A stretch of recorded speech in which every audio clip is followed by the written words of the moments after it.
제가 각 가정마다 신방을 하면서 한 가지 마음은 각 가정에 말씀의 복음을 가지고 가는 마음으로 갑니다. 때로는 그 가정에 맞는 말씀을 또 주시기도 하지만 때로는 그 말씀이 그 가정에 부딪히기도 하고 또 마음에 어려움을 주는 말씀이 있기도 합니다. 하지만 순종하는 마음으로 다 받게 되면 그 모든 말씀이 가정을 살리고 가정이 다시 한번 말씀 위에 세워지는 은혜를 누리는 그 신방과 말씀이 되기를 간절히 소원하는 마음으로 나가고 있습니다. 여러분, 우리 가정마다 참된 복음의 은혜가 있기를 원합니다. 요즘 시대같이 좀 혼란스럽고 또 무엇이 진짜와 가짜인지 이것도 헷갈릴 만큼 음식도 가짜가 왜 이렇게 많은지 모르겠습니다. 가짜가 정말 진짜 같아요. 그런 시대가 되어져 버렸습니다. 신앙도 가짜가 진짜인 것 같아요. 밖에 나가서 보시면 진짜 이단인데 지들이 진짜 진리라고 얘기하는데 듣다 보면 저도 헷갈릴 정도로 정말 확신에 차서 전하더라고요. 그런데 우리는 진짜 진리 믿고 있는데 왜 이렇게 확신이 없는지, 나가서 정말 진리라면 그 확신을 가지고 주어하는 영혼들에게 그 복음을 전하는 것이 또 우리가 진리 가운데 있다는 하나의 모습일 텐데 나는 그 마음이 들기도 합니다. 복음이 왜 이렇게 좋은 소식인지 말해주는 몇 가지 설명이 있습니다. 그 복음은 죄사함과 용서이지요. 우리 모두는 용서받고 깨끗하게 된 줄 믿습니다. 하나님과의 화목입니다. 죄로 인해서 끊어졌던 하나님과의 관계가 예수님을 통해서 회복된 것을 얘기하지요. 또 영원한 생명입니다. 죽음 이후에도 하나님과 영원히 함께하는 그 삶을 누리는 거지요. 또한 새로운 삶의 시작입니다. 예수 그리스도의 믿음으로 죄의 종노릇에서 벗어나 자유롭고 새로운 삶을 살아간다라는 것이요. 우리는 주의 복음 안에 들어오면 이런 이야기들을 많이 듣게 되지요. 존 파이퍼 목사님의 예수님이 오셔서 죽으신 50가지 이유라는 책에서 좋은 소식에 대해서 이렇게 부연 설명을 합니다. 복음은 좋은 소식을 뜻합니다. 전쟁 포로들이 숨겨둔 라디오에서 듣는 소식, 연합군이 상륙하고 구출은 시간 문제일 뿐이라는 소식과 같습니다. 그런데 좋은 소식에서 궁극적으로 좋은 것은 무엇일까요? 좋은 소식은 하나로 모아집니다. 바로 하나님입니다. 복음의 모든 말은 하나님으로 연결이 됩니다. 그렇지 않다면 복음이 아니지요. 예를 들어서 구원이 단지 지옥으로부터 구원일 뿐 하나님을 위한 구원이 아니라면 좋은 소식이 아닙니다. 의롭다 하심이 단지 하나님이 우리를 법적으로 받으실 만하게 할 뿐 그분과의 교제하지 않는다면 좋은 소식일 수 없지요. 구속이 단지 우리를 속박에서 해방할 뿐 우리를 하나님께 인도하지 않는다면 좋은 소식이 아닙니다. 우리로 하여금 입양하시지요. 우리를 아버지의 가족이 되게 할 뿐 그분의 품에 안기게 하지 않는다면 좋은 소식이 아니라는 겁니다. 참 이런 설명이 참 마음에 다가옵니다. 단순히 지옥 안 가게 하는 복음이 아닌 상상할 수도 없는 하나님의 사랑을 느끼게 하는 복음이지요. 비슷하게 이런 묵상을 또 해봅니다. 나의 기도가 단지 필요를 위한 그런 것을 구하는 행위일 뿐 하나님과의 깊은 대화와 교제가 없다면 그러면 어떻게 되겠습니까? 오늘 받은 은혜가 단지 죄책감을 없애주는 것일 뿐 하나님과의 친밀한 관계 속에서 누리는 기쁨이 없다면 또 어떻게 되겠습니까? 소망이 단지 막연한 기대일 뿐 하나님의 약속에 대한 확신과 인내를 주지 못한다면 여러분들은 어떻겠습니까? 이번 산불로 인해서 누구도 생각지 못한 큰 재해였지요. 우리 하루도 어떤 긴급한 일이 생길지 아무도 모릅니다. 그러나 우리에겐 복음의 좋은 소식이 있지요. 주님과 영원히 함께할 수 있다는 것, 주님의 품에 늘 안겨 있다는 것, 그리고 늘 주님과 친밀하게 대화하는 행복한 일들이 있다는 것, 그것이 우리에게 날마다 우리에게 있는 것이라면 참다운 복음과 은혜를 누리는 삶인 줄 믿습니다. 그 가운데 주님과 대화하는 이 기도의 종류에는 몇 가지가 있습니다. 첫 번째는 탄원 기도입니다. 탄원 기도는 어떤 걸까요? 성경에 참 많은 부분을 차지하는 기도의 내용입니다. 억울하고 힘들고 고통스러울 때 그런 현실 가운데 구해달라고 드리는 기도예요. 이스라엘이 드리는 기도 가운데 많은 부분이 이 탄원 기도에 속하지요. 두 번째는 간구의 기도입니다. 뭐 필요한 것을 구하는 기도이지요. 이 간구의 기도도 성경에 기록되어 있지요. 세 번째는 감사의 기도입니다. 하나님이 예쁘신 그 은혜를 기억하고 지나온 일들을 돌아보면서 하나님께 감사하며 눈물로 드리는 기도입니다. 우리에게 드려야 될 참다운 기도가 이 감사 기도이기도 하지요. 네 번째 기도는 고백의 기도입니다. 죄를 뉘우치고 회개하고 자신의 실수와 허물을 고백하는 기도입니다. 이것은 우리에게 있어야 될, 반드시 있어야 될 기도이지요. 다섯 번째는 찬양의 기도입니다. 하나님께서 하신 위대한 일을 찬양하고 그의 창조와 구원을 노래하고 예배하는 기도입니다. 오늘 우리가 드리는 찬양도 이 찬양의 기도에 속하겠지요. 이 찬양의 기도는 여러분들 이 봄이 올 때 자연스럽게 우리의 마음 가운데 생겨나는 또 일어나게 되는 기도와 찬양이지요. 꽃들이 피어나고 요새는 참 순서대로 피어야 되는데 한꺼번에 피었다 한꺼번에 지니까 이게 참 기다리는 마음이 개나리가 이 목련 피고 떨어지면 개나리 피고 떨어지면 이게 돼야 되는데 이게 지금 개나리와 목련이 같이 폈다 같이 지니까 벌써 개나리가 졌더라고요. 개나리가 좀 늦게 피었던 것 같아요. 교회 들어오는 입구에 보면 우리를 반겨주는 벚꽃이 이미 또 만개를 했습니다. 어디는 아직 벚꽃도 피지 않았는데 우리 들어온 입구는 벚꽃이, 보통은 우리 자두꽃이 떨어지면 벚꽃이 피었거든요. 근데 이게 지금 같이 폈어요. 자, 이런 것들을 보면서 하나님의 이 새 생명이 부어지는 놀라운 그 은혜, 그것을 보면서 우리가 찬양할 수 있다면 우리 영혼은 살아있는 겁니다. 땅만 보고 살지 마세요. 좀 하늘도 보시고 꽃도 보시고 그리고 우리 주변에 달라지고 있는 새 생명이 일어나고 또 소생하고 있는 이 파릇파릇한 것들을 좀 바라보시면서 그 하나님을 찬양하는 것이 우리 믿음의 사람의 기본된 모습입니다. 또한 주님 오실 그날을 기대하고 준비하는 것이 우리들의 모습이지요. 그날은 무서운 날이 아닙니다. 그날을 준비하면서 그 기쁨으로 주님을 맞이할 수 있도록 우리가 매일 매 순간마다 기도로 준비하는 거지요. 성경을 보면 아주 유명한 기도가 많이 있지요. 아브라함의 중보 기도도 대표적입니다. 성경에 보면 다윗의 기도를 뺄 수가 없지요. 시편의 거의 대부분 3분의 2 정도가 이 시편 다윗의 기도와 찬양입니다. 또 예수님을 또 이 땅에 태어나게 했던 마리아도 그 소원과 찬양을 담은 기도도 있습니다. 무엇보다 기도의 모델을 우리 예수님이 우리에게 주셨지요. 그게 주기도문입니다. 중언부언하지 말고 기도를 이렇게 하라고 하셨습니다. 또한 요한복음 17장에 보면 한 장 전체가 예수님의 기도로 꽉 차 있지요. 분향단 기도입니다. 하나님께 올려드리는 기도가 한 장 전체에 있지요. 이처럼 이스라엘 백성은 기도를 먹고 살았던 민족입니다. 하나님의 사람의 특징은요, 기도로 숨쉬는 자들입니다. 기도로 먹고 사는 사람이 하나님의 사람의 가장 큰 특징이에요. 기도가 없으면 하나님의 사람이다라고 할 수 없을 정도입니다. 하나님의 사람이라면 이 기도가 우리의 삶에 아주 근간이 되어야 되는 거지요. 오늘 말씀을 보면 이스라엘 백성이 현실의 고통 앞에서 예언을 들을 때에 희망에 차게 됩니다. 선지자를 통해서 이스라엘은 회복되고 이스라엘을 하나님께서 다시 들어서 쓰신다는 예언의 말씀을 들을 때 이스라엘 백성들은 희망차고 기쁨이 충만했습니다. 그러면 현실은, 고통은 사라지나요? 아니요. 그렇다 할지라도 현실로 돌아와서 보면 고통스러웠습니다. 그래도 현실 속에서 고통을 잊을 수 있었던 것은 예언의 말씀 때문이지요.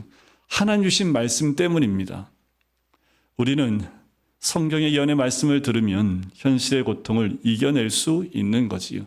그래서 우리가 기도하며 말씀에 귀를 기울여야 될 것, 하나님의 음성과 하나님이 나에게 주시는 말씀에 귀를 기울이는 것은 현재에 묶여있는 것이 아니라 하나님이 나를 어떻게 인도하시는지를 바라보고 믿음으로 볼 수 있는 그 말씀이 나를 다시 살리는 거지. 룻기의 말씀을 보면 각자의 소견에 오른 대로 행했던 사사가 치리하던 때에는 하나님 말씀을 또 기도를 중심에 두지 않았기 때문에 환경의 흉년이 오니까 그냥 떠나버리는 거예요. 땅을 보는 인생은 그렇게 땅이 망가지면 떠나버립니다. 하지만 믿음을 소유한 주의 백성들은 말씀을 붙들어요. 흉년이 와도 말씀을 붙들고 주의 말씀을 따라가는 삶을 살게 되는 거지요. 현실의 고통 앞에서 이스라엘 백성은 두 가지 기도를 합니다. 우선 탄원 기도를 해요.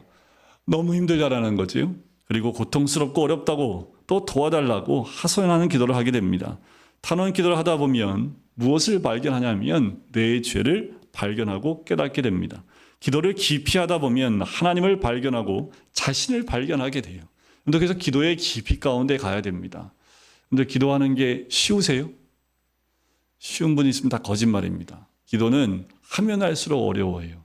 왜 어려울까요? 여러분들 나를 붙잡아서 잡아매야 됩니다. 우리는 한순간도 가만히 있기를 원치 않는 백성입니다. 그래서 기도는 뭐예요? 나를 주님의 십자가에 딱 묶어놓고 주만 바라보며 기도하는 게 이 기도예요. 그래야 십자가를 바라봐야 내 자신을 발견할 수 있기 때문에 그렇습니다. 기도를 깊이 하면 자신의 허물을 알게 돼요. 그래서 사도 바울은 믿음에 깊이 들어가면 들어갈수록 자신의 죄가 너무 크게 보이다 보니까 또 괴로워하며 힘들어했던 사람이 사도 바울이지요. 그 가운데 하나님의 은혜를 경험했던 것이 사도 바울의 기도의 내용이기도 합니다.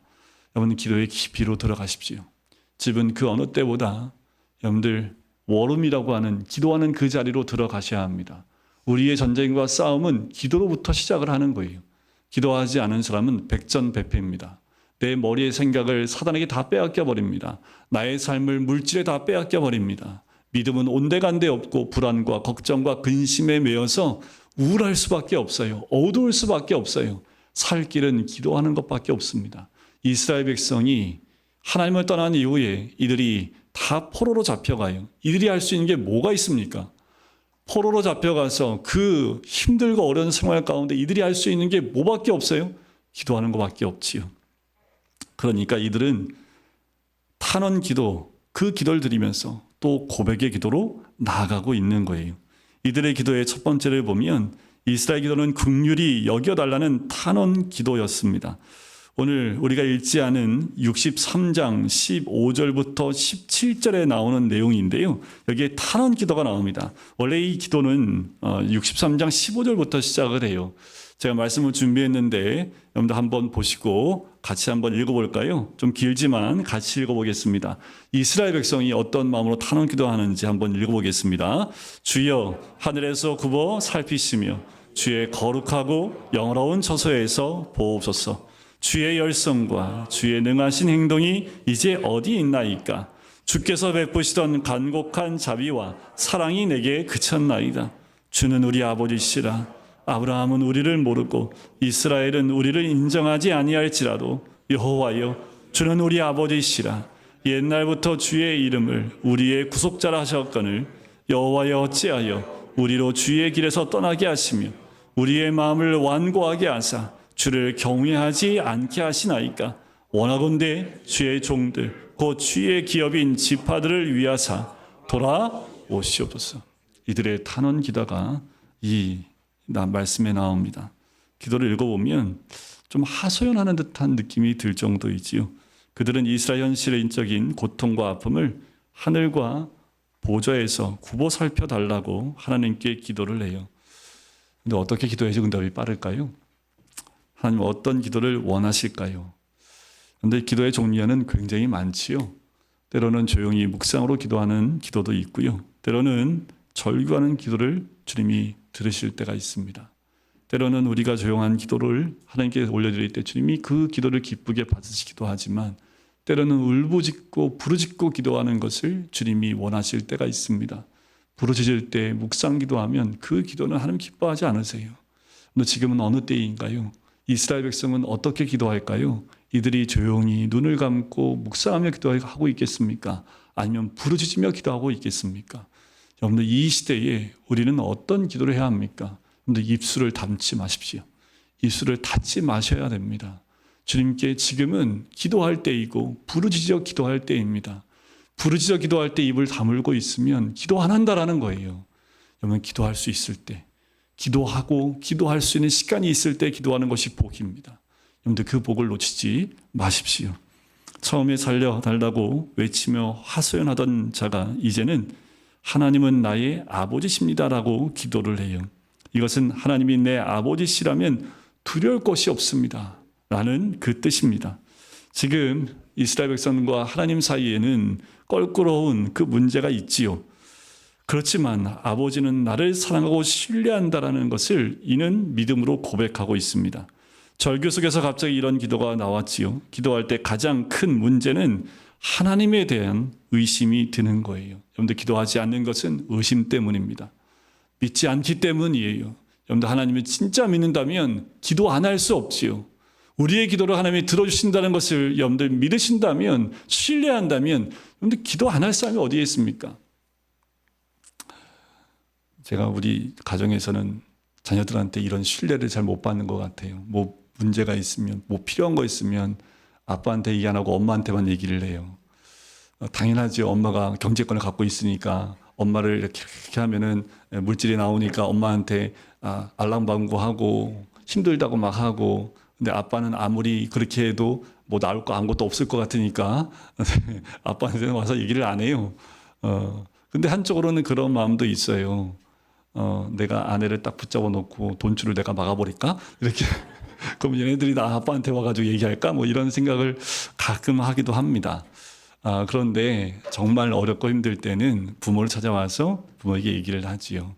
부모에 대한 신뢰가 없다면 자녀들이 부모에게 자기의 고충이나 어려움과 또 지금 필요한 것들을 이야기하겠습니까? 여러분, 자녀들이 부모를 신뢰하는 그 신뢰가 있어야 소통이 되고 또 자녀들이 부모를 찾는 것처럼, 여러분들 하나님에 대한 신뢰가 없으면 무릎 꿇지 않습니다. 기도하지 않아요. 그냥 뭐 그런 거지, 세상이 다 그런 거 아니야 하면서 흘러가 버린다라는 거지요. 여러분들 하나님을 의심하지 마십시오. 우리 아버지를 의심하지 마십시오. 하나님을 신뢰하지 않으면 우리 그리스도인들은 존립 자체가 흔들려 버린다라는 거지요. 의심하지 않고 하나님을 신뢰한다면 우리에게 상상할 수 없는 큰 일을 행하실 것입니다. 우리 그 하나님을 의지하십시오. 왜요? 이스라엘 백성을 보세요. 구약에 나와 있는 이스라엘 백성, 아이고 이렇게 말을 안 들어요. 이렇게 하나님 말씀을 해도, 선지자를 통해서 그렇게 얘기했는데도 또 듣는 척만 해요. 그런데 하나님 듣는 척만 해도 복 내려주시는 하나님이세요. 몰라요? 하나님이 알아요. 그런데 듣는 척만 해도, 여러분들 그렇게 하나님이 우리와 함께하기 원하시고 우리를 인도하기 원하신다라는 것이요. 이스라엘 백성은 하나님은 내 아버지십니다. 하나님은 나를 낳으셨습니다라고 기도하고 있습니다. 이런 기도를 하면서 이스라엘 백성들은 반어법적인 기도를 해요. 뭐냐면 여호와여 어찌하여 우리로 주에게서 떠나게 하시며라는 그 말은 우리로 하여금 주에게를 떠나 헤매지 않게 하십시오라고 하는 그 기도입니다. 우리를 방황하지 않게 해주십시오. 우리를 떠나지 않게 해주십시오라는 그 의미예요. 우리의 마음을 완고하게 하사 주를 경외하지 않게 하시나이까. 이 말은 하나님 우리의 마음이 확정되어서 하나님을 두려워하게 해달라는 그 기도의 내용이에요. 하나님을 두려워하십시오. 하나님만 경외하세요. 그 외에는 답이 없습니다. 그런데 우리는 자꾸 다른 곳에서 답을 찾으려고 하고 다른 것을 경외하려고 하고 다른 것을 두려워하고 있기 때문에 그 주의 품에서 떠나가고 있다라는 거예요. 하나님을 두려워하지 않는 마음이 자꾸 생기기 때문에 이런 기도를 하는 거지요. 두 번째 기도는 이스라엘 성소를 기억하고 자신을 기억해 달라는 기도를 합니다. 우리 63장 18절과 19절입니다. 이 말씀도 같이 한번 볼까요? 같이 읽겠습니다. 주의 거룩한 백성이 땅을 차지한 지 오래지 아니하여서 우리의 원수가 주의 성소를 유린하여 싸우니 우리는 주의 다스림을 받지 못하는 자 같으며 주의 이름으로 일컬음을 받지 못하는 자 같이 되었나이다. 그런데 성소는 이미 이방인 손에 의해 짓밟혔기 때문에 가족들은 다 헤어졌고 일터도 다 없어졌다고 말하고 있습니다. 이스라엘 백성들은 영혼의 고향인 성소를 잃어버린 거예요. 과거에는 성소를 청소하고 예배드리면서 성소 중심으로 살았습니다. 하지만 성소, 이 소중한 성소를 빼앗긴 거지요. 약탈을 당했습니다. 약탈당하니까 하나님이 우리를 잊어버리셨다라고 생각하게 됐습니다. 옛날에는 성소를 지켰는데 악한 원수들이 성소를 빼앗아 버리는 바람에 지금은 아무것도 하지 못하고 성소 주변을 돌고 있는 거예요. 여러분, 우리의 신앙을 빼앗기지 마십시오. 우리의 믿음을 빼앗기지 마세요. 우리 가정에 있는 그 성소를 빼앗기지 마십시오. 여러분들, 우리의 믿음의 근간이 되는 말씀과 성소를 빼앗기지 마세요. 우리가 끝까지 지켜야 될 것은 예수 그리스도 복음입니다. 이 복음이 흔들리게 하는 것들에게는 우린 저항해야 합니다. 한순간 이거 빼앗겨 버리잖아요. 회복이 안 됩니다. 유럽과 여러분들 미주를 보십시오. 차별금지법 같은 이 법들이 통과되면서 목사들이 설교도 제대로 하지 못하는 환경까지 몰아붙이게 됩니다. 지금은 우리가 막고 있지만 어느 한순간 이 법이 통과되는 그 순간 우리가 지켜야 될 믿음과 말씀이 한순간 무너져 버려요. 우리가 저항해야 될 것이 무엇인지 아셔야 됩니다. 아무것도 아닌 것이 아니라 여러분들 작은 것 하나가 우리 신앙을 뒤흔든다면 우리는 목숨 걸고 그걸 지켜야 되지요. 그것을 잃어버리고 난 다음에 그 성소를 바라보며 이스라엘 민족이 이렇게 마음을 갖는 것처럼 그 다음엔 늦는 거지요. 신앙생활 할 때 때로는 은혜가 충만하지요. 성령이 내 안에 임할 때, 성령이 내 안에 역사할 때, 그때 우리는 은혜로 충만합니다. 하지만 어떤 때는 메마를 때도 있지요. 감각이 없을 때도 있습니다. 그런데 그런 중요한 것은 신앙생활에 가장 중요한 것은 갈망입니다. 목이 마른 것처럼 영적으로도 하나님에 대한 목이 타야 합니다. 그런데 우리 안에 이런 영적인 갈망이 없으면 내 얼굴이 달라져요. 교회 나오는데 왜 얼굴에 욕심이 있고 왜 얼굴에 변화되지 못한 그 욕심들이 내 얼굴에 있습니까? 그런데 보여요. 40살만 넘으면 책임져야 된다잖아요. 얘네들 아직 책임 안 져도 돼. 얘네들 이제 얼굴에 책임질 나이로 가고 있으니까. 근데 현재 우리의 모습은 내 살아온 인생이 내 얼굴에 그대로 있는 겁니다. 여러분들 육을 따라가시면 육적인 얼굴이 나올 수밖에 없어요. 영을 따라가면 영적인 모습이 나와요. 여러분 우리가 무엇을 바라보냐에 따라서 이 한 주간 내가 어떤 모습으로 사냐에 따라서 여러분들이 나오는 모습들이 영적인 얼굴인지 육적인 얼굴인지 극명하게 드러나요. 걱정하지 마십시오. 주님을 의지하십시오. 영적인 하나님만을 갈망하고 십자가만을 바라보고 예수님만을 갈망하세요. 내 안에 그 갈망이 있을 때 내 영이 깨어나고 아버지의 은혜를 누릴 수 있습니다. 여러분들 영적인 얼굴이 되시기를 주님의 이름으로 간절히 축원드립니다. 하나님의 긍휼한 마음을 기다리는 영적 태도를 다른 말로 말하면 가난한 마음입니다. 주를 향한 가난한 마음이 우리 가운데 있기를 원합니다. 심령이 가난한 자는 복이 있다는 그 가난한 마음이지요. 이러한 하나님에 대한 열정, 하나님에 대한 갈망이 하나님께로 가는 지름길입니다. 우리가 하나님 만날 수 있는 방법은 이 갈망과 이 마음이 중요해요.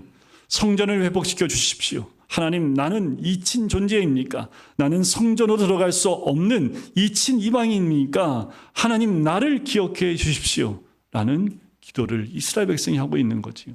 우리에게도 이런 기도가 필요합니다. 하나님, 잊혀지기를 원치 않습니다.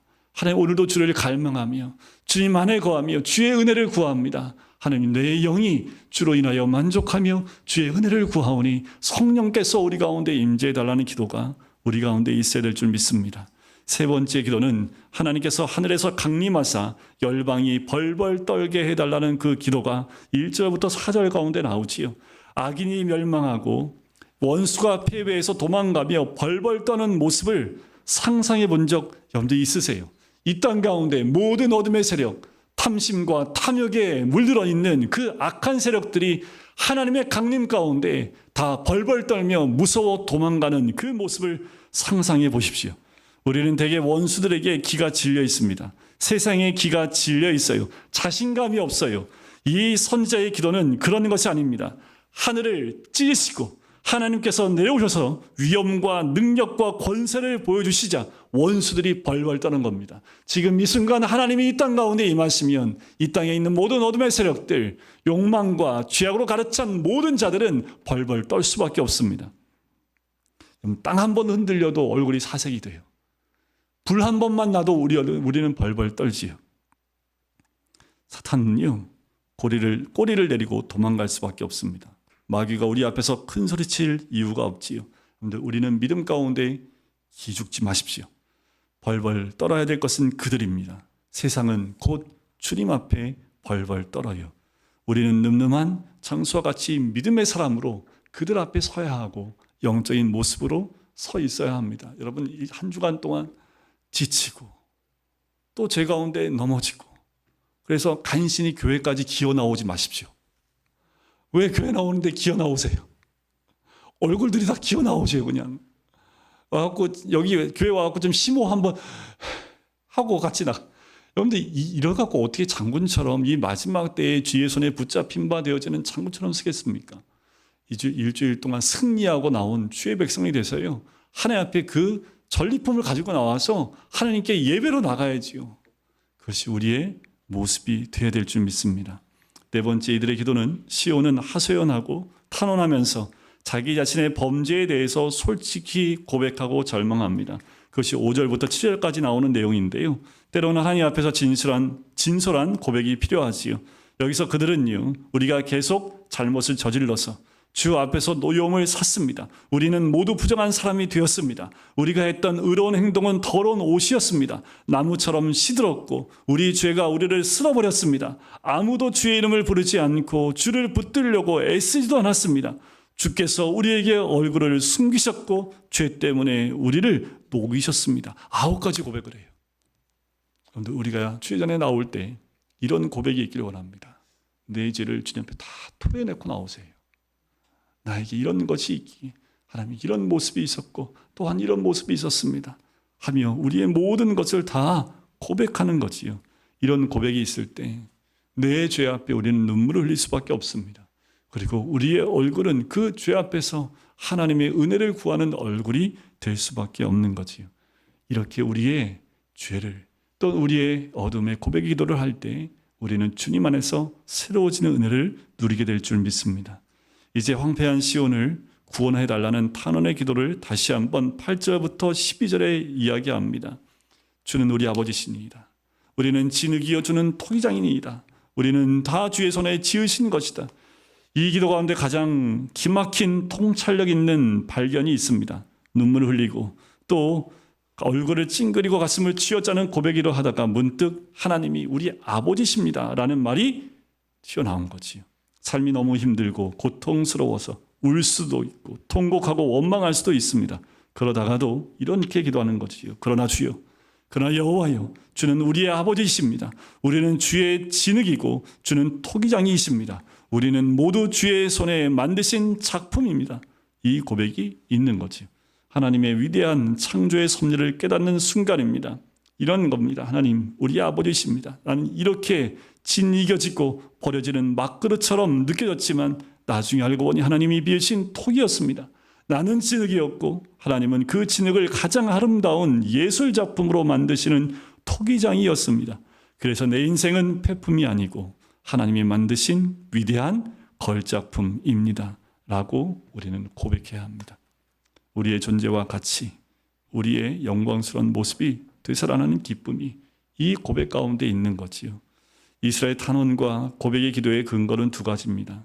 하나님은 내 아버지시라는 믿음이에요. 잊지 마십시오. 탕자가 돌아올 수 있었던 가장 중요한 믿음은 아버지 때문입니다. 아버지에 대한 믿음이 있기 때문에요. 아버지에 대한 신뢰가 있기 때문에 그래요. 하나님이 나의 아버지심을 잊지 마십시오. 우리가 아버지가 계시기에 집으로 돌아올 수 있어요. 여러분들 넘어질 수 있어요. 하지만 하나님이 내 아버지라는 것을 잊지 않는다면 그 아버지 집으로 돌아올 수 있는 거지요. 2번째, 하나님의 은혜와 긍휼과 자비입니다. 한없는 하나님의 은혜와 긍휼입니다. 한없는 주의 자비하심이에요. 하나님 우리를 긍휼히 여기시고 우리의 행위를 따지지 아니하시고 우리의 존재 자체를 받아주시는 분이라는 거지요. 예레미야에 보면 여호와의 인자와 긍휼이 무궁하심으로 우리가 진멸되지 아니함이니이다. 이것들이 아침마다 새로우니 주의 성실하심이 크시도소이다.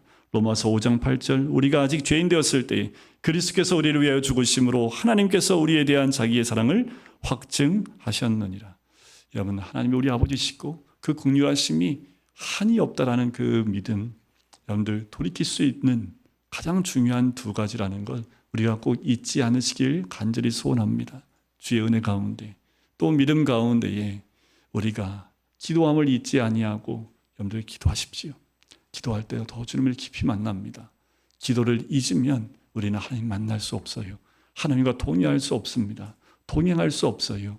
하나님은 나의 아버지이시고 또 하나님의 그 긍휼하심이 있기에 우리가 다시 한번 주님의 도우심과 또 나와 함께 하시는 하나님의 은혜, 그래서 여러분들 이번 한 주간에 한쪽에는 성경책, 은혜의 말씀, 한쪽에는 기도, 이 두 가지를 여러분들 꼭 잊지 아니하시고 한 주간 동안 함께 나갈 때 하나님의 인도하심과 회복케 하시는 하나님의 은혜가 충만하게 임하게 될 줄 믿습니다.